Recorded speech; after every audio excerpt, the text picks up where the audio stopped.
ದೇವರ ಪರಿಶುದ್ಧವಾದ ನಾಮಕ್ಕೆ ಮಹಿಮೆ ಉಂಟಾಗಲಿ. ಕರ್ತನಲ್ಲಿ ಪ್ರೀತಿಯುಳ್ಳ ನನ್ನ ಎಲ್ಲ ಸಹೋದರ ಸಹೋದರಿಯರಿಗೆ ಮತ್ತು ಸೇವಕರಿಗೆ ಯೇಸು ಕ್ರಿಸ್ತನ ನಾಮದಲ್ಲಿ ನಾವು ವಂದನೆಗಳನ್ನು ಸಲ್ಲಿಸುವನಾಗಿದ್ದೇನೆ. ಈ ದಿನವೆಲ್ಲ ನಮ್ಮ ಕರ್ತನಾದ ದೇವರು ನಿಮ್ಮನ್ನು ಆಶೀರ್ವದಿಸಿ ಬಲಪಡಿಸಿ ನಡೆಸಲಿ ಎಂಬುದಾಗಿ ನಾವು ಪ್ರಾರ್ಥಿಸುವರಾಗಿದ್ದೇವೆ. ಈ ದಿನದ ಒಂದು ಚಿಕ್ಕ ಸಂದೇಶದ ಧ್ಯಾನಕ್ಕಾಗಿ ಹೋಗೋಣ. ಸಂದೇಶದ ಧ್ಯಾನದ ಭಾಗಕ್ಕಾಗಿ ಆದಿಕಾಂಡ ಪುಸ್ತಕ 19ನೇ ಅಧ್ಯಾಯ 20ನೇ ವಚನ ಈ ರೀತಿಯಾಗಿ ಹೇಳೋದನ್ನು ನೋಡ್ತೇವೆ.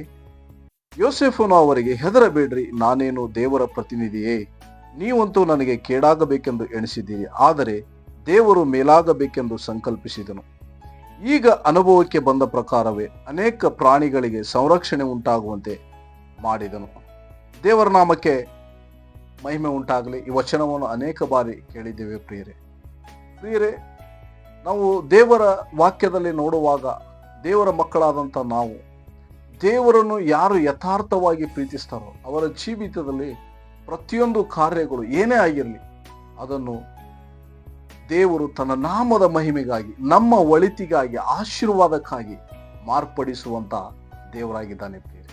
ಸಕಲ ಸೃಷ್ಟಿಯ ಮೇಲೆ ನಿಯಂತ್ರಣ ಹೊಂದಿರುವಂತ ಸೃಷ್ಟಿಕರ್ತನಾದ ದೇವರು ನಮ್ಮ ಕರ್ತನಾದ ಯೇಸು ಆಗಿದ್ದಾರೆ ಪ್ರಿಯರೇ. ಆದ್ದರಿಂದ ಇಲ್ಲಿ ವಚನದಲ್ಲಿ ನಾವು ಗಮನಿಸುವಾಗ ಇಲ್ಲಿ ಗೊತ್ತಾಗ್ತದೆ, ಯೋಸೇಫನು ಆತ್ಮಿಕ ಸತ್ಯದ ಗ್ರಹಿಕೆಯನ್ನು, ದೇವರ ಚಿತ್ತವನ್ನು ಮತ್ತು ಆತನ ಜೀವಿತದಲ್ಲಿ ನಡೆದ ಘಟನೆಗಳ ಬಗ್ಗೆ ಮುಂಚಿತವಾಗಿ ಆತನು ಅರಿತವನಾಗಿದ್ದನು ಪ್ರಿಯರೇ.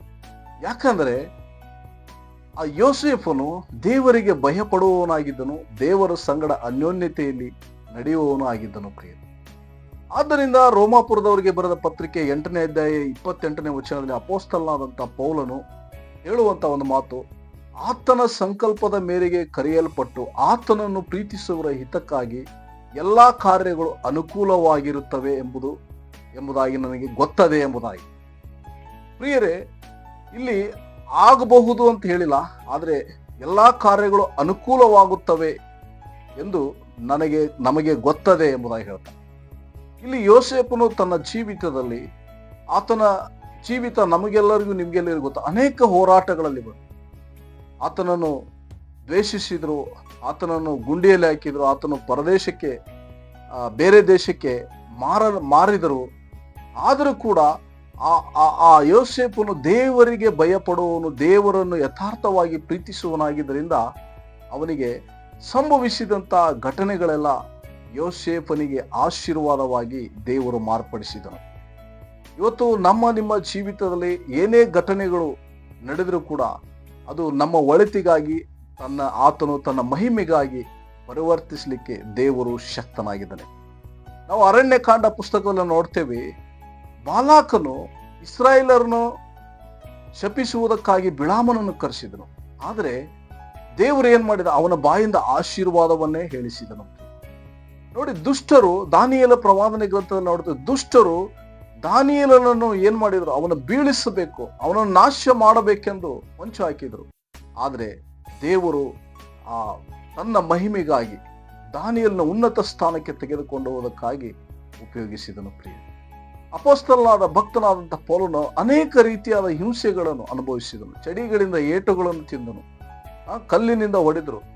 ದೇವರು ತನ್ನ ನಾಮದ ಮಹಿಮೆಗಾಗಿ ಅದನ್ನು ಉಪಯೋಗಿಸಿರುವುದನ್ನು ನಾನು ನೋಡ್ತೇನೆ. ಅದಕ್ಕಾಗಿ ಭಕ್ತನಾದ ಪೌಲ ಆತನನ್ನು ಪ್ರೀತಿಸುವ ಹಿತಕ್ಕಾಗಿ ಎಲ್ಲಾ ಕಾರ್ಯಗಳನ್ನು ಏನ್ ಮಾಡ್ತಾರೆ, ನಮಗೆ ಅನುಕೂಲವಾಗ್ತವೆ ಎಂಬುದಾಗಿ ನಮಗೆ ಗೊತ್ತದೆ ಎಂಬುದಾಗಿ. ಇವತ್ತು ನಿಮ್ಮ ಜೀವಿತದಲ್ಲಿ ನಾವು ತಪ್ಪು ಮಾಡದೆ ನೀತಿಯ ನಿಮಿತ್ತವಾಗಿ ನಮ್ಮ ಜೀವಿತದಲ್ಲಿ ಏನಾದರೂ ನಷ್ಟಗಳು, ಅವಮಾನಗಳು, ಒಂದು ವೇಳೆ ಬಲಹೀನತೆಗಳಲ್ಲಿ ಅದು ಹೋಗ್ತಾ ಇದ್ದೇವೆ, ದೇವರು ಅದನ್ನು ತನ್ನ ನಾಮದ ಮಹಿಮೆಗಾಗಿ ನಷ್ಟವನ್ನು ಲಾಭವನ್ನಾಗಿ, ಬಲಹೀನತೆಯನ್ನು ಬಲವನ್ನಾಗಿ, ಅವಮಾನವನ್ನು ಸನ್ಮಾನವನ್ನಾಗಿ ಮಾರ್ಪಡಿಸಲಿಕ್ಕೆ ದೇವರು ಶಕ್ತನಾಗಿದ್ದಾನೆ. ತಲೆ ತಗ್ಗಿಸಿದ ಸ್ಥಳದಲ್ಲಿ ತಲೆ ಎತ್ತುವಂತೆ ಮಾಡುವ ದೇವರು ನಮ್ಮ ದೇವರಾಗಿದ್ದಾನೆ. ಯಾಕಂದ್ರೆ ಆತನು ಸರ್ವಶಕ್ತನಾಗಿದ್ದಾನೆ, ಆತನು ಈ ಭೂಲೋಕಕ್ಕೆ ಅಧಿರಾಜನಾಗಿದ್ದಾನೆ ಎಂಬುದಾಗಿ ನಾವು ದೇವರ ವಾಕ್ಯದಲ್ಲಿ ನೋಡ್ಲಿಕ್ಕೆ ಸಾಧ್ಯವಾಗ್ತದೆ. ಅನೇಕ ವಿಷಯಗಳನ್ನು ನಾವು ನೋಡ್ಲಿಕ್ಕೆ ಸಾಧ್ಯವಾಗ್ತದೆ. ದಾವೀದನನ್ನು ನೋಡಿ, ಸೌಲನು ದಾವೀದನನ್ನು ಕೊಲ್ಲಲಿಕ್ಕೆ ಪ್ರಯತ್ನ ಪಟ್ಟಾಗ ದಾವೀದನನ್ನು ಒಂದು ಅನುಭವದಲ್ಲಿ ಅವನು ಮುಂದೆ ಇಸ್ರಾಯೇಲ್ ರಾಜನನ್ನಾಗಿ ಮಾಡುವುದಕ್ಕಾಗಿ ಅನೇಕ ಅನುಭವಗಳ ಮೂಲಕ ಕರೆದುಕೊಂಡು ಹೋಗಿ ತಕ್ಕ ಸಮಯದಲ್ಲಿ ಕುರಿ ಕಾಯುವಂತ ಒಬ್ಬ ದಾವೀದನನ್ನು ಇಸ್ರಾಯೇಲರ ರಾಜನನ್ನಾಗಿ ಮಾಡಿದನು. ಇವತ್ತು ನಮ್ಮ ನಿಮ್ಮ ಜೀವಿತದಲ್ಲಿ ಅನೇಕ ಹೋರಾಟಗಳು ಬರ್ಬೋದು, ಅನೇಕ ಕಷ್ಟಗಳು ಬರ್ಬೋದು, ಸಂಕಷ್ಟಗಳು ಬರ್ಬೋದು, ಬಲಹೀನತೆಗಳು ಬರ್ಬೋದು, ನಷ್ಟಗಳು ಬರ್ಬೋದು. ಅಂದ್ರೆ ನಾವೊಂದು ಅರ್ಥ ಮಾಡಿಕೊಳ್ಳಬೇಕು, ನಾವು ದೇವರನ್ನು ಯಥಾರ್ಥವಾಗಿ ಪ್ರೀತಿಸುವುದಾದರೆ ಇವೆಲ್ಲ ಕಾರ್ಯಗಳನ್ನು ನಮಗೆ ಅನುಕೂಲವಾಗಿ ಆಶೀರ್ವಾದವಾಗಿ ಮಾತ್ರ. ನೋಡಿ, ಯೋಬನಿಗೆ 2ರಷ್ಟು ಆಶೀರ್ವಾದವನ್ನು ಮಾಡಿದನು. ದೇವರಿಗೆ ಸ್ತೋತ್ರವಾಗಲಿ. ಆದ್ದರಿಂದ ಇಲ್ಲಿ ನಾವು ಗಮನಿಸಬೇಕಾದಂತ ಒಂದು ಅಂಶ, ಇಲ್ಲಿ ಯೋಸೇಫನು ಹೇಳುವಂತ ರೀತಿ ನೋಡಿ, ನೀವು ನನಗೆ ಕೇಡಾಗಬೇಕೆಂದು ಎಣಿಸಿದ್ರಿ, ಆದರೆ ದೇವರು ನನಗೆ ಮೇಲನ್ನಾಗಿಯೇ ಮಾಡಿದನು. ಇವತ್ತು ಮನುಷ್ಯರು ನಮಗೆ ಯಾರು ಕೇಡು ಮಾಡ್ಬೇಕಂತ ಬಯಸಿದ್ರು ಅದು ಕೇಡಾಗುವುದಿಲ್ಲ ಪ್ರಿಯರೇ. ಯಾಕಂದ್ರೆ ನಾವು ದೇವರ ಮಕ್ಕಳಾಗಿದ್ದೇವೆ, ಪರಾತ್ಪರನ ಮಕ್ಕಳಾಗಿದ್ದೇವೆ, ಯೇಸುವಿನ ರಕ್ತದಲ್ಲಿ ವಿಮೋಚಿಸಲ್ಪಟ್ಟವರಾಗಿದ್ದೇವೆ. ದೇವರ ಮಕ್ಕಳೆಂಬ ಅಧಿಕಾರವನ್ನು ನಮಗೆ ಕೊಟ್ಟಿದ್ದಾನೆ. ಆದ್ದರಿಂದ ನಾವು ಅರ್ಥ ಮಾಡಿಕೊಳ್ಳಬೇಕು, ಈ ವಿಷಯಗಳು ನಮಗೆ ಗೊತ್ತಿರುವುದಾದ್ರೆ ಎಂಥ ಸನ್ನಿವೇಶದಲ್ಲಿಯೂ ನಾವು ಕರ್ತನಲ್ಲಿ ಸಂತೋಷ ಪಡಲಿಕ್ಕೆ ಸಾಧ್ಯವಾಗ್ತದೆ. ಕೆಲವೊಂದು ವೇಳೆ ಕೆಲವು ವಿಷಯಗಳು ನಮಗೆ ಗೊತ್ತಿಲ್ಲವಾದರೆ ನಮಗೆ ನಿರಾಶೆಗೆ, ದುಃಖಕ್ಕೆ, ಚಿಂತೆಗೆ ಕಾರಣವಾಗಿ ನಮ್ಮ ಆತ್ಮಿಕ ಜೀವಿತ ಕುಂದಿ ಹೋಗಲಿಕ್ಕೆ ಸಾಧ್ಯವಾಗ್ತದೆ ಪ್ರಿಯ. ಆದ್ದರಿಂದ ಭಕ್ತನು ಹೇಳುವ ಹಾಗೆ, ಅಪೊಸ್ತಲನಾದ ಪೌಲನು ಭಕ್ತನ ಹೇಳುವ ಹಾಗೆ, ನಮಗೆ ದೇವರನ್ನು ಪ್ರೀತಿಸುವಂತ ನಮಗಳಿಗೆ ಸಂಭವಿಸುವ ಎಲ್ಲಾ ಕಾರ್ಯಗಳು ಅವು ಅನುಕೂಲವಾಗಿಯೇ ಇರುತ್ತವೆ. ನೋ ಮ್ಯಾಟರ್, ಪರಿಸ್ಥಿತಿ ಯಾವುದೇ ಆಗಿರಲಿ, ಶಕ್ತಿ ಯಾವುದೇ ಆಗಿರಲಿ, ವ್ಯಕ್ತಿ ಎಷ್ಟೇ ದೊಡ್ಡವನಾಗಿರಲಿ, ಆದರೆ ಎಲ್ಲದಕ್ಕಿಂತ ದೊಡ್ಡವನು ಪರಾಕ್ರಮಿಯಾದ ದೇವರು ನನ್ನ ನಿಮ್ಮ ದೇವರಾಗಿದ್ದಾನೆ. ಆತನು ಸಮಸ್ತ ನರಪ್ರಾಣಿಗೂ ದೇವರಾಗಿದ್ದಾನೆ ಪ್ರಿಯರೇ. ಆದ್ದರಿಂದ ಪ್ರಿಯರೇ, ಆ ಯೋಸೇಫನಾಗೆ ನೋಡಿ, ಅವನಿಗೆ ಅನ್ಯಾಯ ಮಾಡದವರು ನಾವು ನಿನಗೆ ಗುಲಾಮರು ಎಂಬುದಾಗಿ ಆ 17ನೇ ವಚನದಲ್ಲಿ ಹೇಳುವುದನ್ನು ನಾವು ನೋಡ್ತೇವೆ. ನಮಗೆ ಇವತ್ತು ನೀತಿಯ ನಿಮಿತ್ತ ನಾವೇನು ತಪ್ಪು ಮಾಡದೆ ನಮಗೆ ಅನ್ಯಾಯ ಮಾಡ್ತಾ ಇದ್ದಾರೆ, ಅವಮಾನ ಮಾಡ್ತಾ ಇದ್ದಾರೆ. ಮುಂದೊಂದು ದಿವಸ ನಮ್ಮ ಮುಂದೆ ಅವರು ತಲೆ ತಗ್ಗಿಸುವ ಪರಿಸ್ಥಿತಿ ಬಂದೇ ಬರುತ್ತದೆ. ಆದರೆ ನಾವೇನ್ ಮಾಡ್ಬೇಕು? ಅವರನ್ನು ಆಶೀರ್ವದಿಸಿ ಪ್ರಾರ್ಥನೆ ಮಾಡಬೇಕು. ದೇವರ ನಾಮಕ್ಕೆ ಸ್ತೋತ್ರವಾಗಲಿ.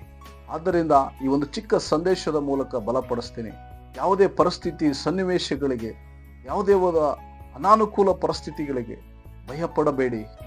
ದೇವರನ್ನು ಪ್ರೀತಿಸುವವರ ಹಿತಕ್ಕಾಗಿ ಎಲ್ಲಾ ಕಾರ್ಯಗಳು ಅನುಕೂಲವಾಗುತ್ತದೆ. ಅಂದ್ರೆ ಎಲ್ಲಾ ಪರಿಸ್ಥಿತಿಗಳ ಮೇಲೆ, ಎಲ್ಲಾ ಈ ವಿಶ್ವಮಂಡಲದಲ್ಲಿ ಎಲ್ಲದರ ಮೇಲೆ ಅಧಿಕಾರ, ನಿಯಂತ್ರಣವನ್ನು ಹೊಂದಿರುವಂತ ದೇವರು ನನ್ನ ನಿಮ್ಮ ದೇವರು ಯೇಸು ಕ್ರಿಸ್ತರಾಗಿದ್ದಾರೆ.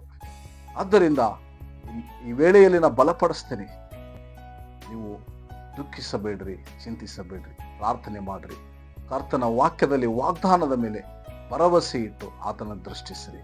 ದೇವರು ಈ ವಾಕ್ಯದ ಮೂಲಕ ನಿಮ್ಮನ್ನು ಆಶೀರ್ವಾದ ಮಾಡಲಿ. ಪ್ರಾರ್ಥನೆ ಮಾಡೋಣ. ಪ್ರೀತಿಯುಳ್ಳ ಪರಲೋಕ ತಂದೆ, ಹೌದು ದೇವರೇ, ದೇವರ ಸಂಕಲ್ಪದ ಮೇಲೆ ಕರೆಯಲ್ಪಟ್ಟು ಆತನನ್ನು ಪ್ರೀತಿಸುವ ಹಿತಕ್ಕಾಗಿ ಎಲ್ಲಾ ಕಾರ್ಯಗಳು ಅನುಕೂಲವಾಗುತ್ತವೆ. ಮನುಷ್ಯರು ಕೇಡು ಮಾಡಬೇಕೆಂದ್ರೆ, ಆದರೆ ದೇವರು ನಮಗೆ ಮೇಲನ್ನು ಮಾಡುವ ದೇವರು ನೀವು ಆಗಿದ್ದೀರಿ. ಕರ್ತನೆ, ನಿನ್ನ ರಕ್ತ ಕೋಟೆಯಲ್ಲಿ ನಮ್ಮನ್ನು ಮರೆಮಾಚಿ ನಡೆಸು. ನೀನೇ ನಮಗೆ ಆಶ್ರಯವಾಗಿದೆ, ನೀವೇ ನಮಗೆ ಸಹಾಯವಾಗಿದ್ದೀರಿ. ಎಲ್ಲ ಸ್ತುತಿ, ಘನಮಾನ, ಮಹಿಮೆ ನಿಮಗೊಬ್ಬರಿಗೆ ಸಲ್ಲಿಸ್ತೇವೆ. ಸಂದೇಶ ನೋಡುವವರನ್ನ ಆಶೀರ್ವಾದ ಮಾಡಿ. ಪ್ರಾರ್ಥನೆ ಯೇಸು ಕ್ರಿಸ್ತನ ನಾಮದಲ್ಲಿ ಬೇಡಿ ಹೊಂದಿದ್ದೀನಿ, ಪರಲೋಕದ ಜೀವವುಳ್ಳ ತಂದೆ. Amen. Thank you. God bless you.